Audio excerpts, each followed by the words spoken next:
Ladies and gentlemen, welcome to the show. And for those of you who didn't see part one of the, I'm going to say fascinating interview with the man who sat up in Enigma of Rage, Engin Terzi. Get yourself back. I'm going to put the link in the description. Get yourself back, check that out, then come back and watch this second part. Engin, part two, mate. We're back. And we were almost... How are you doing? How are you doing? Yeah, I'm doing fine. Thank you. Happy to be here again. Now, let me do a little bit of backtracking here. Yeah. Because we just got to a situation where you were telling us about your experiences with, I think, your first competitive encounter with Jumbers Inc. on a day when you'd already pulled other super heavyweights, people like Eric Bullfell and so on. Yeah. Now, just to recap on that, you were weighing, 65 kilos? 63 kilos, yeah. I mean... There was no really like threat, but, I was happy with the performance that I was, the category that I was, 63 kilo. I was happy with it, yeah. I can imagine you were, mate. So let's sort of walk forward a little bit from that. After that time, what were you asking? What I was going to say was, did you get? I mean, what was the reaction in the venue that day from people around you? People were mostly were like, who's this guy? Who's this guy? And then they were impressed. This is what I realized. And we came back. I and Chris continue working on the roof. We became like brothers, and we were going to do jobs and training. I was doing crazy things at those times, I wish I could have filmed them, but, we had a truck, 1970 truck, Ford truck, and at the backside of the truck, and, we were putting the air compressor and all the, those nail guns for the roofing, and there was, at the backside of the truck, there was like bars, from the corner to corner, so we were putting the ladder on it to go on the roof, and the bar, right above the license plate, while Chris was driving the truck about 110 kilometers an hour, 70-something miles an hour, I was doing static one-arm pull-up, and then, my body was hanging outside of the truck because the truck is going so fast. Dursun was there too. And, I was 1 minute, I was just hanging, my hands were so strong that I wasn't even, it's summertime, you get sweaty, your hands are getting sweaty, but I wasn't care. My hand was strong. It was thick bar, and then hanging there 1 minute, and then without putting my feet down, I was holding with the left arm, and then waiting 1 minute till the place we going, And Chris was looking at me from the mirror, and then he was doing this, so I was turning to the bicep, and hammer position and bicep. It's still hanging there. It was just so fun for me. At that time I was so healthy, young, strong, and I was thinking that I could do that forever. So I never thought that, I should film those things that, like until I had the surgery in 2001, like I was feeling myself like, iron. And then I realized that I am not, because, we are human beings, we are subject to anything, including death. So anything that we have is just temporary, it's coming and going. That is how it is. And then I started to compete in tournaments. I won Kansas State 8 category, Missouri State 7 category, like pulling all those heavyweights. 7 categories and 8 categories. Yeah, when I pulled 7 category, even Dan Underwood was there. I won in the right and left the overalls.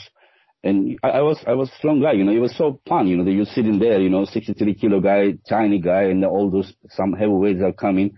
And they are like, Engin, can I ask you something? Yeah, ask. Like, are you competing supers today? Yeah, they were like asking me. They are thinking they wouldn't feel good, to lose to a guy the half size of them, So I was pulling, and then the time came to Petaluma, 1997. It was, I think, October 1997, and there was Russians and there was some Europeans and all North Americans, and I competed there, and then I went to Leonard. Again, I was 62 kilo or 63 kilo. I said, Leonard, I want to pull this classes, and it was like 5 out of 10 classes. With left arm, I pulled 3 classes. Right arm, I had some elbow problems, so I didn't pull the third class with right arm, so I pulled 5 out of 10 classes, and Leonard says, this is not a state championships, Engin. Maybe you should, reconsider, your decision. I said, it's okay. And then there was tables, so when you pull 5 out of 10 classes, you were going this table, from there to this table, and from there to this table, and now it's funny, that's something we have in common. I used to love doing that.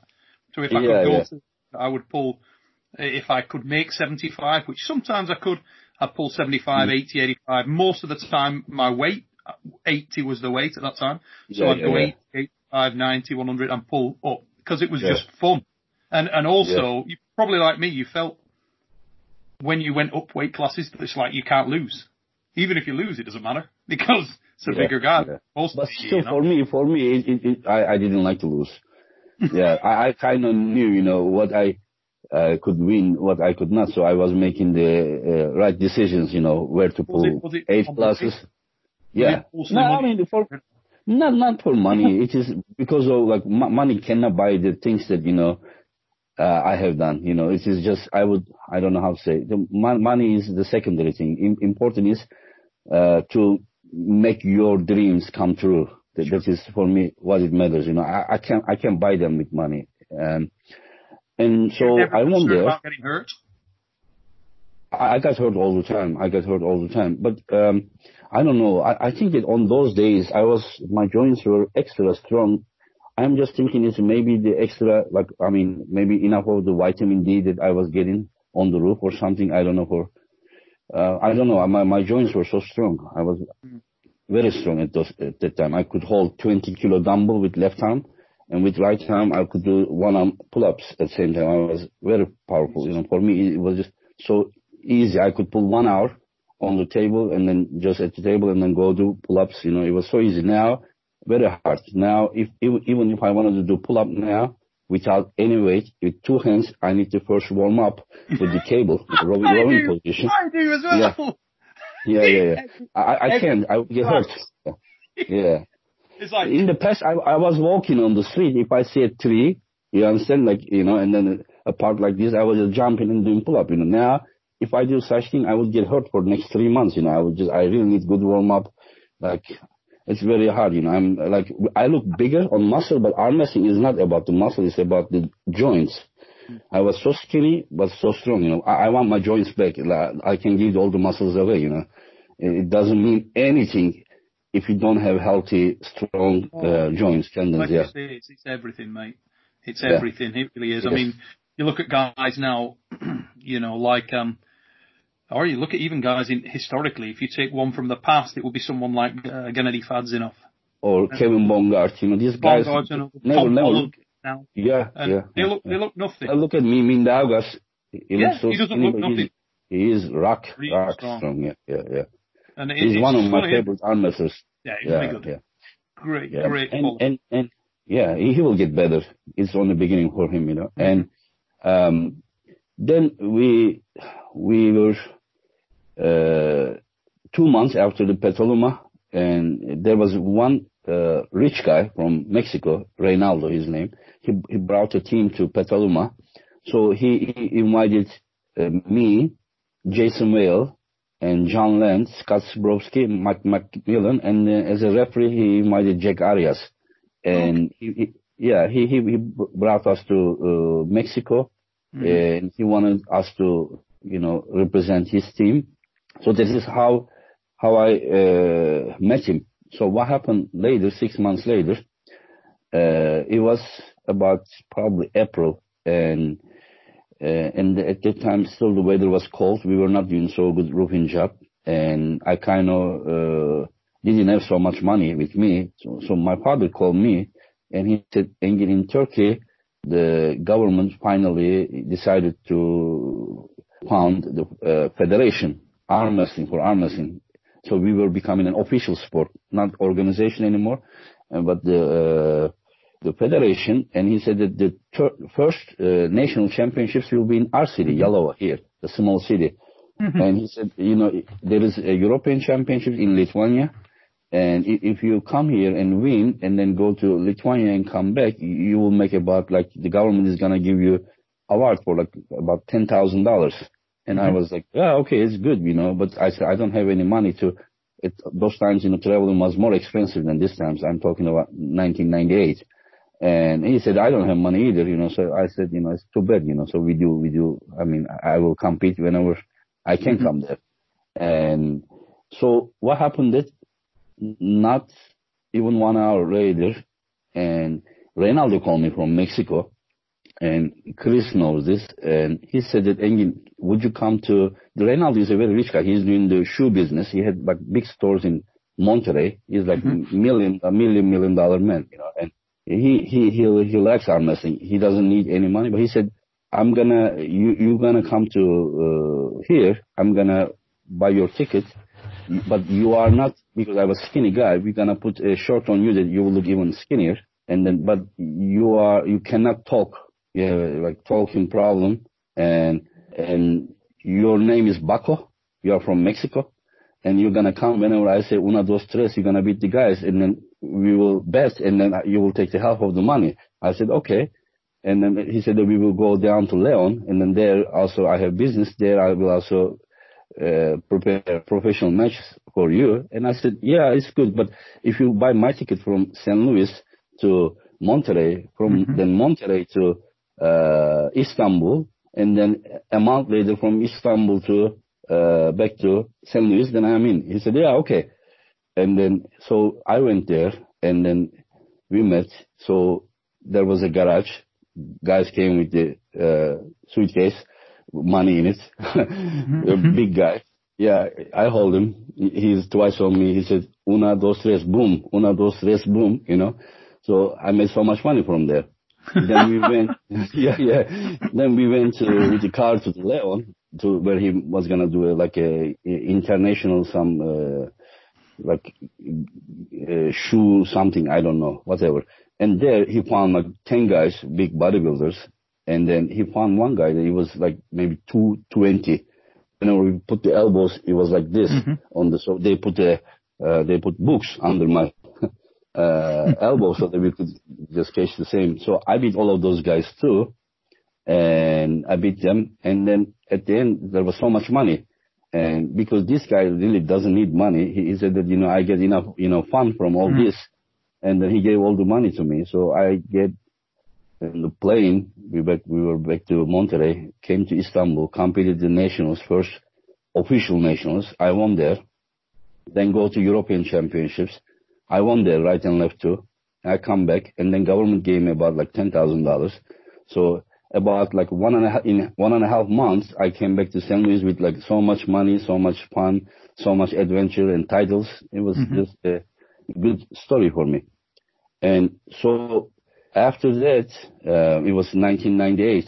And then after that, I went to Egypt, and I left second place to W.A.F. And with the right arm, I beat all of them.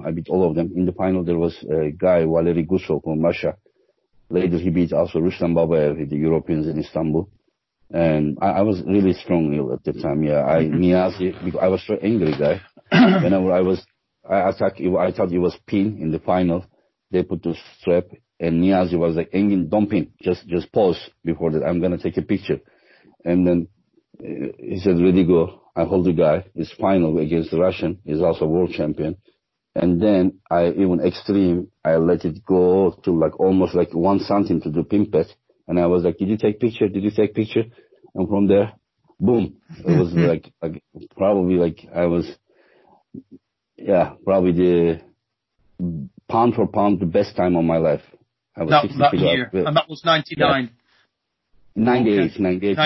Okay. Yeah.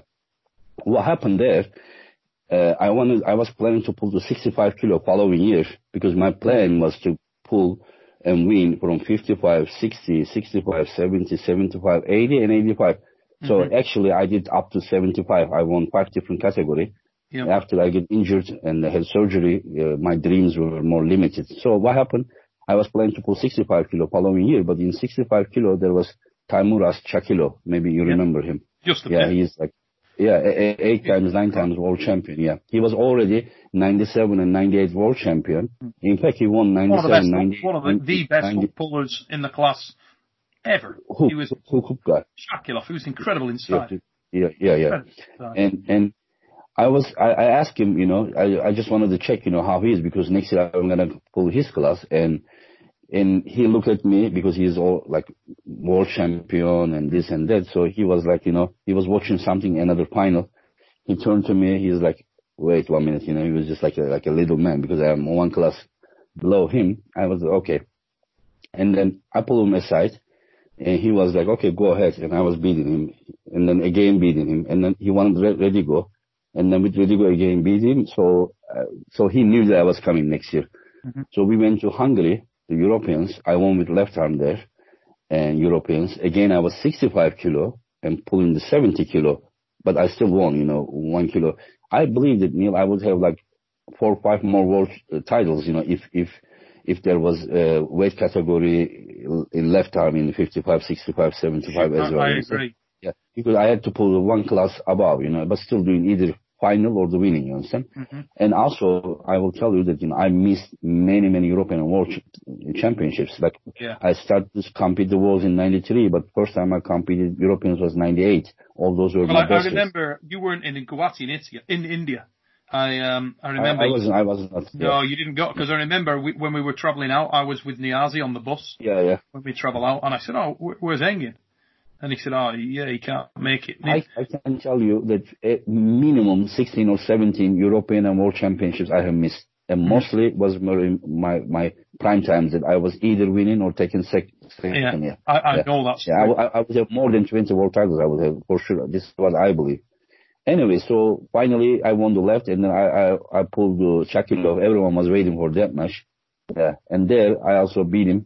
I beat him. That is his only loss from 1997 till the 2000 Europeans. This is his only loss. And then, anyway, so I won the European Championships, but we couldn't go to the World Championship. There was in Vladikavkaz, there was a World Championships, but there was also a kind of war in Chechenistan and Russia. You think the government didn't allow us to go there. And after that, so the time came to 2000 Europeans. 2000 Europeans, I didn't do well. I took 4th place. And then I went to the World Championships in 2000 in Virginia. I won. Mm-hmm. I beat Craig Fuller in the final. Yes, I remember that. Yeah. I nearly got into a fight with one of your friends. You remember? Yeah. Good guy as well. A really nice guy. Yeah. I ended up really good friends with him. Yeah. And I think the beginning of the year, I pulled for the Hungary again. There was Michael Todt, and there was Jason Rimmer. Do you remember Jason Rimmer? Oh, yeah. I think Jason Rimmer won actually he won in Virginia Beach. I think took second. Igor was first from Ukraine, yeah. But Jason Rimmer sent him to the B side. Yeah, earlier. Yeah. Around those times, I beat Jason Rimmer was second in the world in 85 kilo. I was 65 kilo. Yeah. But I have defeated him more than 10 times, you know. In that tournament, this tournament. Jason had a win over John that year, you know. What's that?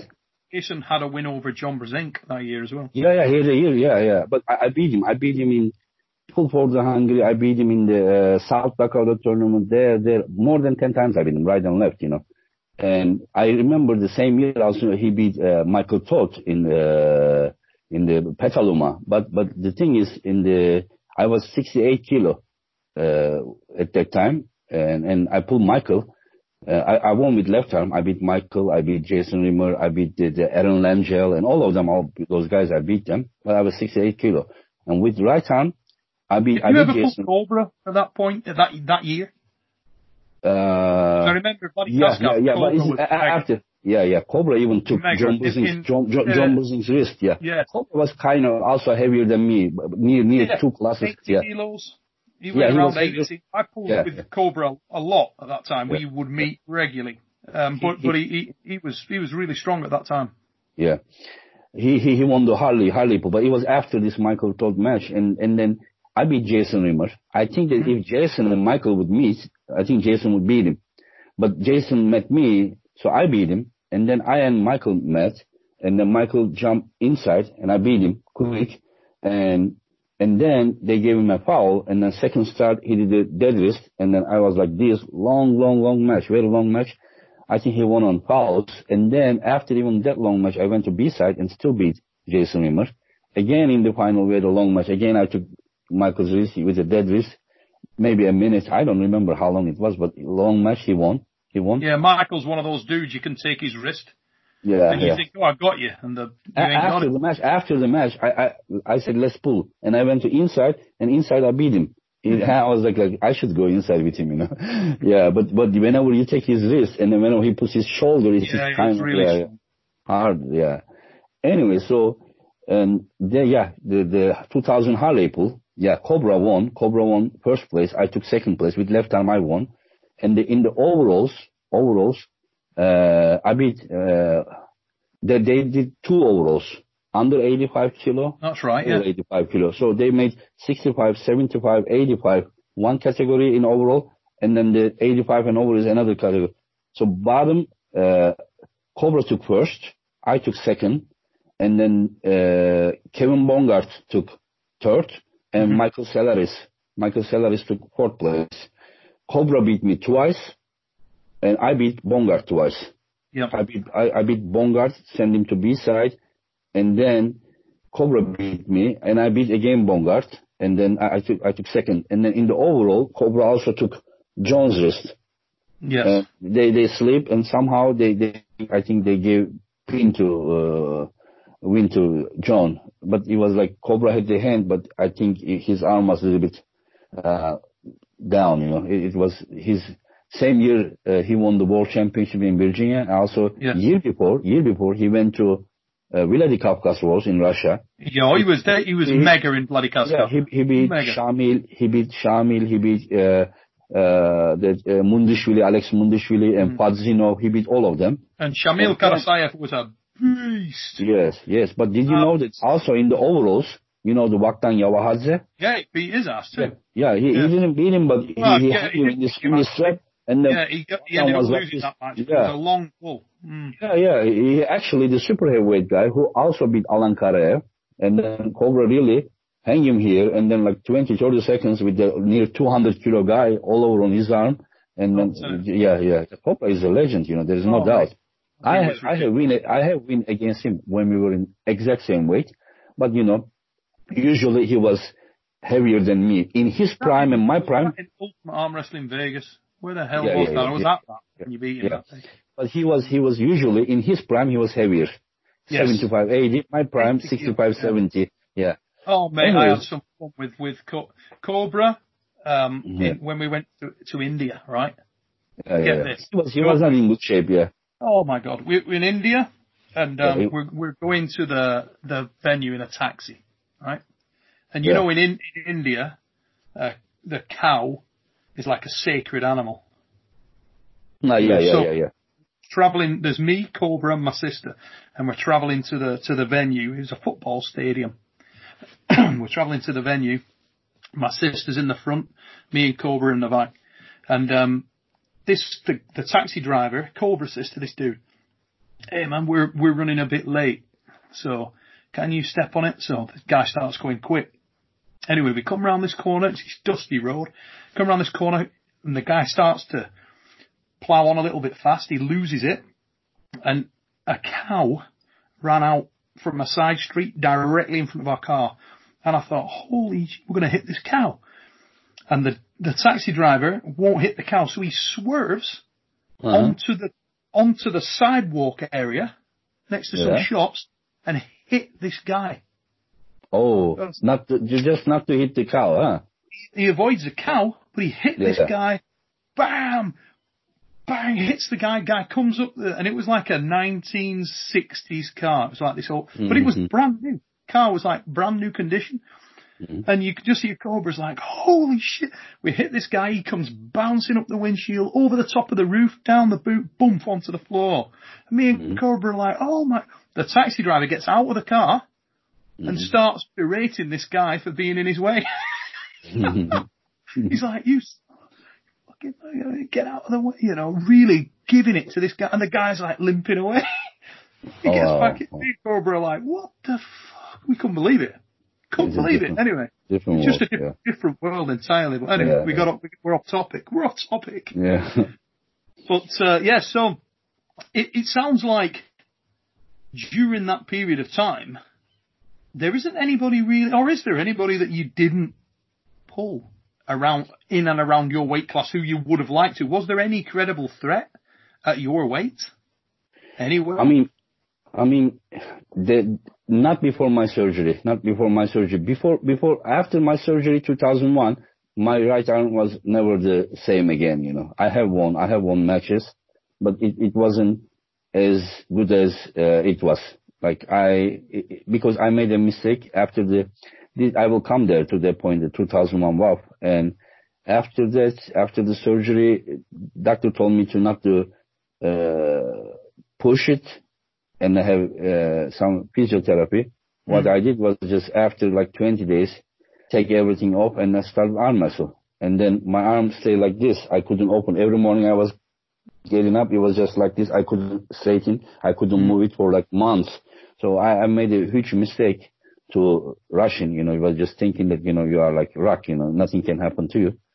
So it kind of made my arm like 80% of what it was. So since that time, still not the same, you know.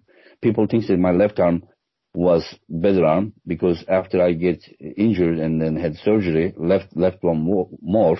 But actually, in 2001, when I won with the right arm, the 4th world title, it was my first world title with left arm. Yeah. But in fact, you know, if I was pulling in 55 kilo left arm instead of 60, would have been different. Yeah, I would also have like a few more world titles with it. So in 2001, I think in a New York tournament, I gave good pull to Jerry. You know, it was not easy. And day before, we were working in like breaking those concretes and doing, you know, things. All day we worked. We couldn't even close our hands. And next day I went there. I won my category in the overalls. You know, he was just this maybe 15, 20 seconds probably, you know, long match. And then he won.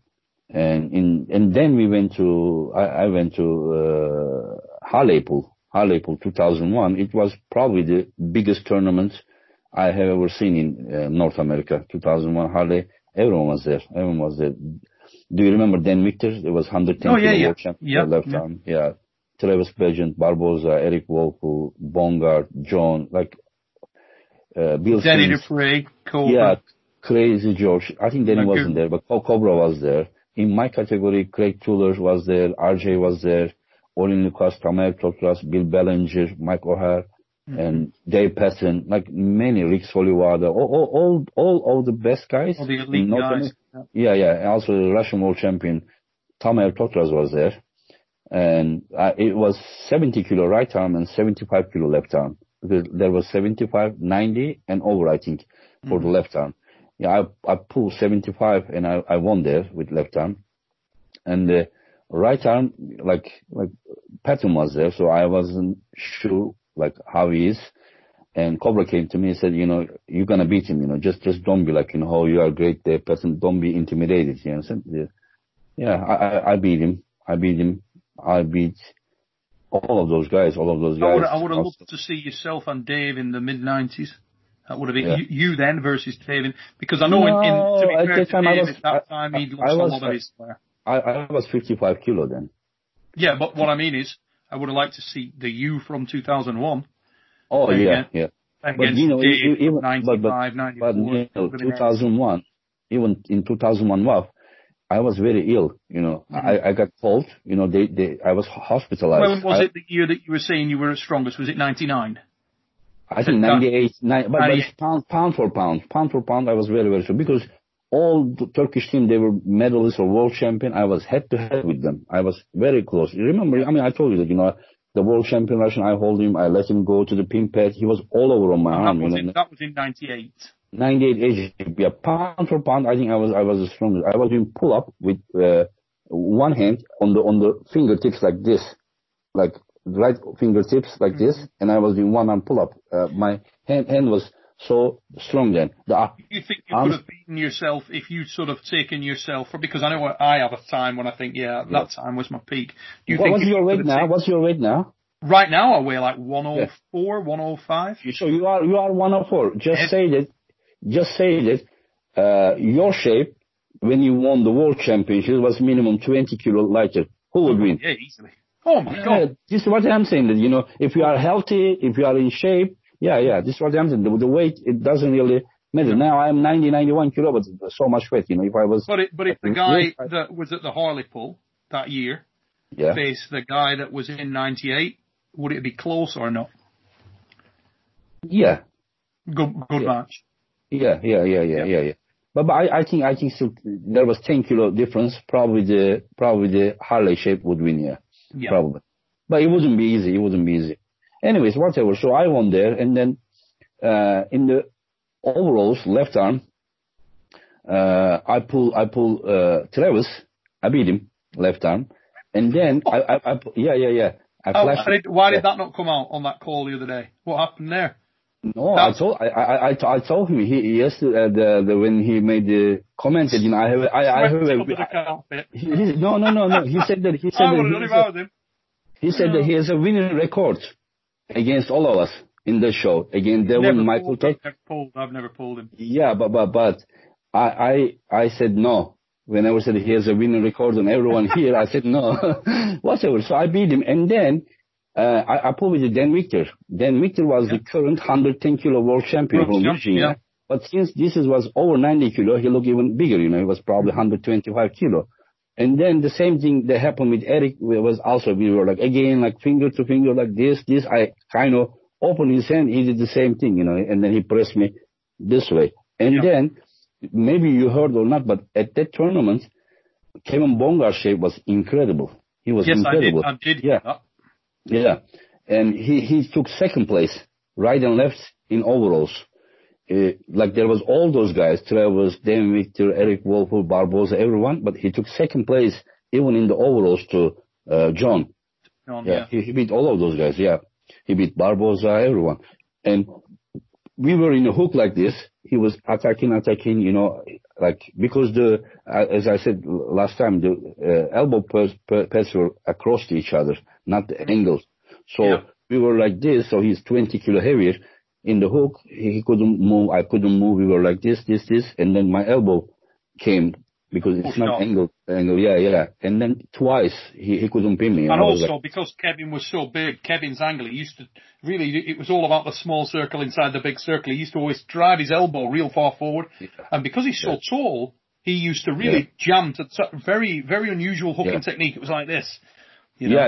But he couldn't. I was just like this. I couldn't move either, but he couldn't either. We were like this, like at the middle of the table. He won on foul, so I took third place.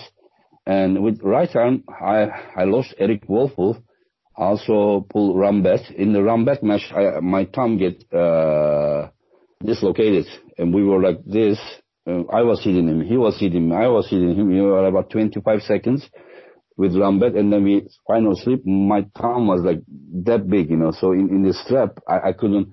I have a video. Even he's holding his own thumb because he also get hurt probably. But in strap, I couldn't even close my thumb. And then and the same year we went to W.A.F in 2001.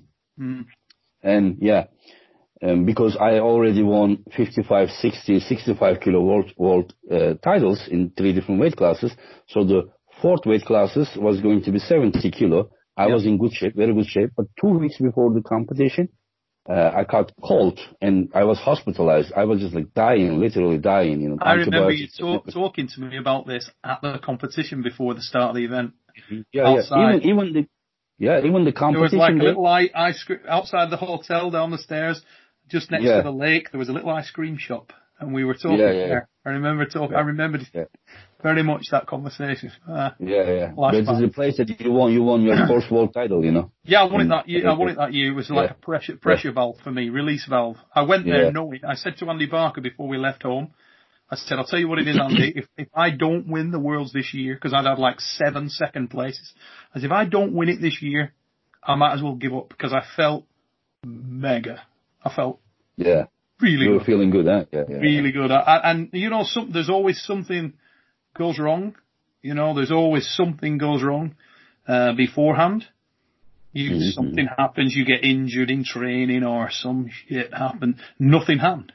I got to Italy and I was like, perfect. Felt amazing. Absolutely amazing. And then I fouled out in that third round match. Before the match, I got in this position that I fouled out. Double foul, third round. Went to the against who? Igor Mosaev. Okay.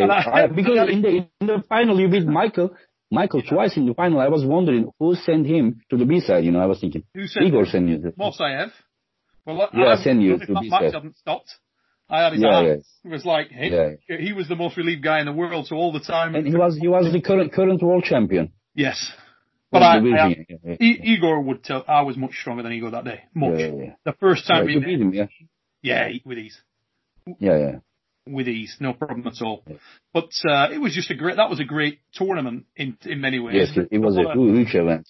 Yeah, and also some amazing battles at that event that people don't. I mean, one of my enduring memories of it, because you were stood in the bullpen waiting to go up, and I was with Miyazi. It was me. We're in the bullpen together. And I've always been, as you know, I've always been very good friends with Kurt. And we were chatting backwards and forwards. And we were watching each other's weight class and advising each other on stuff. And he was in the most ridiculous war. There was a 3-man thing going on with Semerenko, Fazino and Niazi. And it was ridiculous wars. They all kill each other. You know, that day, Fazino and Niazi pulled like maybe 45 seconds, but they were like totally equal position, and Fazino couldn't do it. I know Niazi. I have never seen Niazi just like giving up a fight. You know, if he's in, he could pull like 10 minutes. And I believe if Niazi didn't foul out, trust me, that match most likely would be the best ever match. And up to this day, I'm still thinking, like, who could win that fight? Like, because, like, Fazino never gave up either, but I know Niazi. Trust me. He could. I'll tell you how into that match I was, right? I'm in my own world championship, and I was so into it, I lost my voice. And people saying after, oh God, you lost your voice shouting. And I'm like, yeah, I was shouting for Niazi. Mate, I was screaming. I missed one of my matches. The referee had to come. They were laughing. What's the guy's name from Laszlo from Hungary? He came over and tapped me on the shoulder. He's like, Neil, you're on the table. And I'm like, just 1 minute, let me watch this match. And we honestly, no joke, because he knew we were so into it, we bought the referees from my table. We got up to the table, and the guy I was arm wrestling was a Georgian. And the Georgian and me, we both went on the table and watched the match. Both referees, me and my opponent. I remember. I had the videos. You are also sporting me too. When I was pulling Rustam Babayev, you are screaming from side. Engin, come on, Engin. I have on video. There's in your class there was W.A.F, the other Ukraine. Oh God, what was his name? Bogdan Borisenko. Yes. Yeah, European champion. Yeah, you know the guy didn't have muscle either, same as like Fazino. And but he was strong. He beat Babayev there. He was very strong. Yes. Anyways, so I was here hospitalized, and then I said I'm not going. You know, I was like dead person. Like 2 weeks. It started 2 weeks, but up to the day that we were gonna, you know, go to Italy, day before. And then Haidar called me. Haidar called, and my father answered because I was ill laying on the bed. And I told my father to tell Haidar that, you know, I'm not coming. He said that even if he's dying, I say that he's gonna come. I said, okay, And because they were still doing antibiotics to me, shots, and, you know, it takes so much power too, you know, I was dying, literally, you know. And I went there to Italy that way. Because of the antibiotics, I started to feel a little bit, you know, better. And then first day I was like electricity, you know, I was just with left arm, you know, this. But the second day I was just like, because of the tiredness from the first day probably, I wasn't good. But trust me, in Italy, if I didn't get ill, like, trust me, I would be like minimum like 10-15% stronger than what you saw me there. Like, my shape was incredible shape I was in. But you know, and then I remember, in 2001, Hartlepool, I saw Bill Sings with an old man, you know. The old man was under the table hanging like this, and then Bill was trying to beat him. I was like, what the hell? It was Crazy George. Yeah, it was Crazy George. And Bill was like all over. And Bill is the guy that loves to pull in ugly positions, you know. He can pull this way, that way, and he's a very strong guy, but he couldn't beat him. He couldn't beat him. and I was like, what the hell, like what kind of arm wrestling is it? The guy is under the table and like this, and then you end up with Manasiev. Yeah. But see, this is the thing, because is people think that Crazy George was the originator of the King's move, but Manasiev was at the same time. He was doing it. It was an probably my answer earlier, because I have seen Crazy George results in his early career. He wasn't doing as good, Probably after he started doing this, maybe he started getting better. Because I know that Manasiev was the first person I ever saw with the King's move. That's just me personally. Now, I don't know whether George was doing it earlier. 95 Brazil. Yeah, I saw Manasiev doing that in 95. The year after, when we went to in 96, I took second place there, and George was on the table, up there quite a lot, but he pulled the day before in the Masters and didn't always pull. He was almost like he was going through that learning process of getting to the King's move, but not. Yeah. So, and he certainly was beatable. I think he took second there in the Masters. And then, probably. Well, Mayranse was doing that already. Yeah. And then, when I met Mayranse in the final, he was like under table. People were filming even by standing on a chair. And from up, you couldn't still see his head because he was totally under. His arm was totally straight. And I was trying to... I'm always very relaxed. Yeah, I was just pulling your ass off, and Manasiev was. Yeah, no, I was just hitting, and it was the first time ever that my right wrist was bent back, and I was hearing from here those sound like from elbow, I was hearing. I didn't give up. Anyways, I ended up winning. To me, it wasn't a fair, because I asked Steve, if the guy's shoulder is like much below the table level, how to bring his hand down to the pin pad. He said, break his arm. He was the referee. He told me to break his arm and whatever. So I won there, but I came back and I had a surgery, and it was like a very bad one. It took 2 hours, and they did a lot of things. I didn't take care good. So from here, I advise to the new guys who are arm wrestling, whenever you have injuries, please do not force it. Just be patient, treat it well, and then make a comeback. Don't be impatient, because you are gonna lose some things permanently. So if you don't be patient here for like 2 months, for example, you are going to pay the price for next 20 years. So just be patient, get healthy, and then force it. Don't be forced early, or you will be like me. I limited my dreams. I had a very bright future, but the thing is, at that time, I'm going to wade in on that, Engin, because that's exactly what finished my career. Yeah, we were just that same situation. Yeah. People say, "Oh, yeah, I listen to people who say, "Oh, when you've had the surgery, you need to make it work. You need to do this, do that." I ended up having 3 joint rebuilds, complete joint rebuilds, and the first 2 were wrong because I pushed too hard. And the surgeon said, "You got to let it recover, Neil. We need to control ourselves." But I didn't, and it. Yeah. This is why you had a shorter career than what you were planning. Yeah, this is what it is. So, anyways, after that surgery, then there is a interesting story that I have. So maybe it can be the final of today. So we went to 2002 Worlds, but here the federation didn't give us permission. So we just didn't want to be punished. So we went to, remember it was in Illinois, yeah. We went there, and then we talked with them, and then we said we want to arm wrestle with the fake names. Up to today, my world title on that day is still with a different name there. Arman Alpaslan, it says for me. But it is me, I won it. But even you go to results now, you look at it, it's just recorded with a different name, whatever. So I wanted to, what happened that, I was with right arm, the surgery only 8 months ago, so the right arm wasn't ready at all. But 2 months before that competition, me. You did? Yeah. 2 months.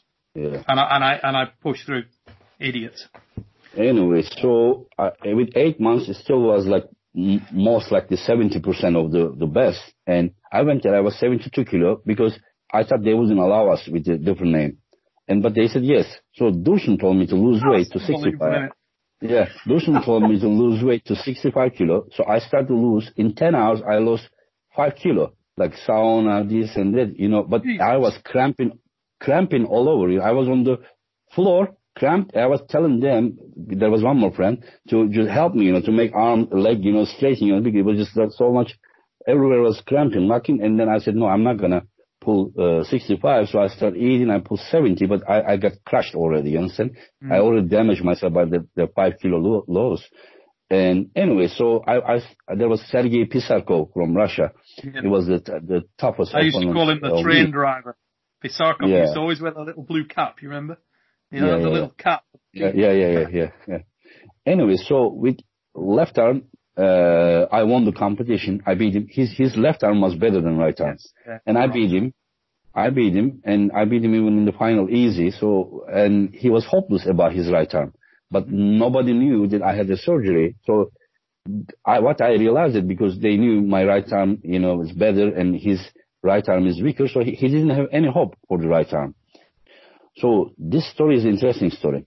And so next day when we went there, again, the round one was him. And he didn't come to the table. He didn't come to he accepted the lose. He just wanted to come to the final. You understand? In the final, he was going to meet me. You understand? Yep. He didn't come to the table. So what happened? I beat everyone. There was in the semifinal, I beat the guy Timo Mikola. Maybe you remember from. Yeah, good roller.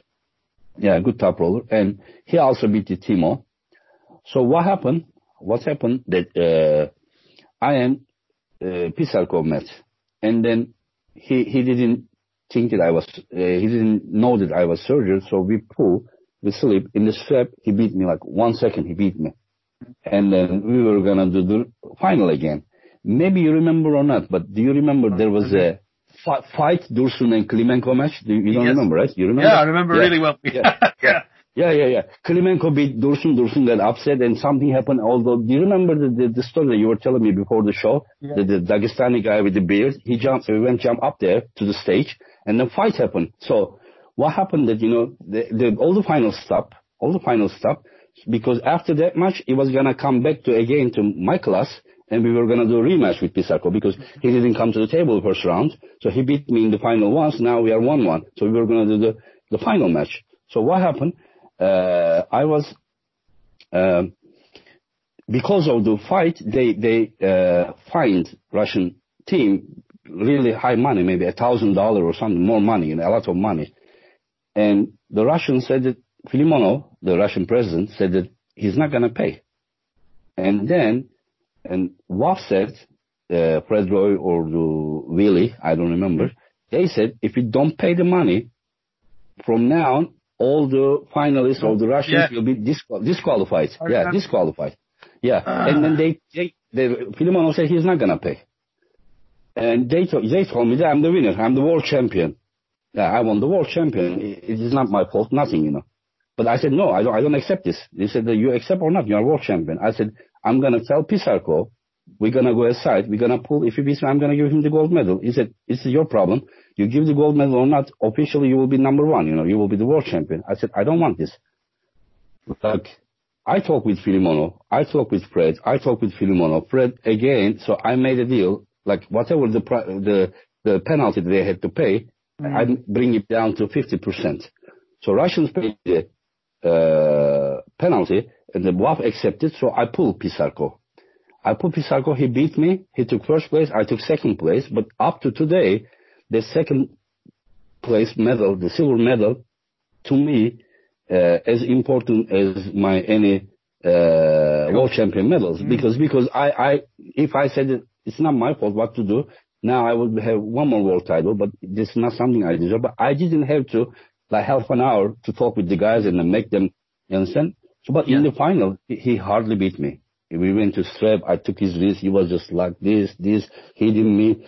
He couldn't, so he intentionally elbow fouled. The second start, he hit even harder. My elbow hurt. So I catch him a little bit lower. He come back, hit again. He finally won. I was so upset. Cobra wanted to calm me down. He said, just calm down and it happens and this and that. And I was upset because all those years, maybe you remember, I was winning every world championships I was competing, I was winning. Yeah. So, yeah, to me, it was a good story. Yeah. Special times, mate. Ladies and gents, that brings us to the end of this second part with the phenomenal Engin Terzi. Hope you're enjoying this as much as I am, bringing back some real memories, mate. Absolutely fantastic stuff. I'm loving having you on this show. You are the only one that can bring these things out. I couldn't share with anyone else because you are a type of person that you are what you are doing is unique. No one else can do it, Neil. You are with East, you are with West, you are with today, you are with past, and you have all good relationship with everyone. That is why, except you, no one can do what you are doing. Just trust me, I mean it, Like, there may be someone who has done the things as much as I did, but there is no one that is like you on the earth. No way. Because you know arm wrestling, you know all those things, you have been through all of them, and you are a world champion athlete. You are not just a fan or something. And I thank you for what you are doing. I thank you. Thanks, brother. Thank you. Cheers, mate. Ladies and gentlemen, thanks very much everybody for tuning in. I really enjoyed that, and I'm looking forward to doing it again, mate. We'll get back on here very soon and get part number 3 done. Ladies and gents, hope you and your families are all safe and well. And if you do like the channel, if you've enjoyed the shows, please like them. Send them around the place, share them, and if you don't mind hitting the subscribe button, that'll be great as well. Till that time, ladies and gents, we'll see you here on the next show, and we'll be back with this guy probably before that on In the Presence of Greatness as well. Engin, thanks again, mate. Much appreciated. Thank you. Ladies and gents, take it easy.